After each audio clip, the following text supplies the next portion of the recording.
आत्माराम नरेटी। मेरे धर्म पत्नी का नाम उषा नरेटी। जिला कांकेर, ग्राम चरभट्टी भर्री टोला का रहने वाले हैं।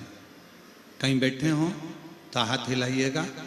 मेरा नाम आत्माराम नरेटी, मेरे धर्म पत्नी का नाम उषा नरेटी। जिला कांकेर, ग्राम चरभट्टी भर्री टोला का रहने वाले हैं। कहीं बैठे हैं? आप ही हैं? आ जाओ, एक बेलपत्र ले जाना। आ जाइए। मेरा मोबाइल नंबर ये है। एक लोटे जल का मैं क्या वर्णन करूं गुरुदेव। मेरी धर्मपत्नी का 2020 नवंबर से दोनों आंखों की रोशनी चली गई। दोनों आंखों की रोशनी मेरी धर्मपत्नी की 2020 में चली गई। दोनों आंखों से दिखना बंद हो गया।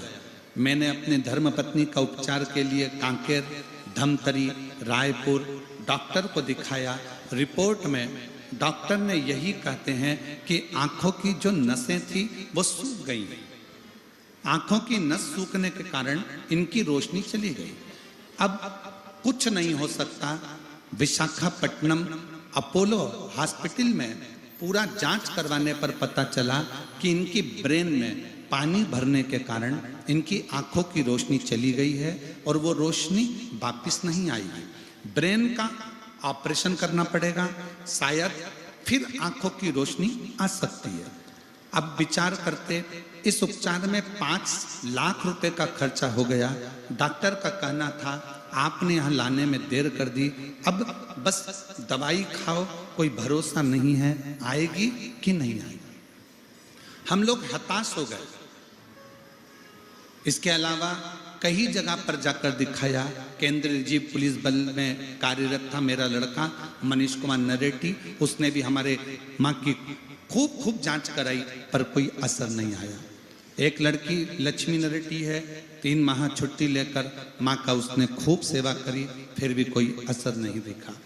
2020, 2021, 2022 निकलता चले गया और आंखों की रोशनी नहीं आई।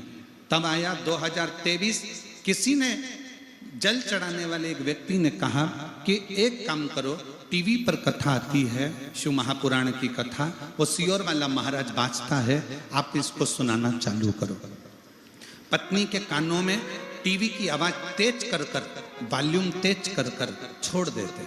हम सबसे कहते हैं जब तुम्हारे घर में टीवी पर कथा चले, मोबाइल पर कथा चले, दुकान पर कथा चले, तो थोड़ा टीवी की आवाज को बढ़ा दो जिससे सबके कानों में ये कथा जाए। हमारी पत्नी के कानों में टीवी की आवाज तेज कर देते और उनके कानों में कथा सुनने के लिए डाल देते। बाबा का मैं क्या गुणगान करूं। सीहोर गए, वहां से रुद्राक्ष लाए, उसका जल देना चालू करा और बाबा की कृपा से जब 2024 में हम सीहोर जाकर कंकर शंकर की पूजा किए, रुद्राक्ष लाए, तांबे के लोटे में गलाकर जल पिलाने लगे और गुरुजी आस्था चैनल पर रोज कथा सुनते। धमतरी कुकरेल भी इनको कथा सुनाने के लिए लेकर गए और आज बाबा की कृपा से आंखों की थोड़ी रोशनी उनकी वापस आ गई और उनके ब्रेन से पानी भी समाप्त हुआ। मैं बाबा को यहाँ धन्यवाद देने के लिए आया।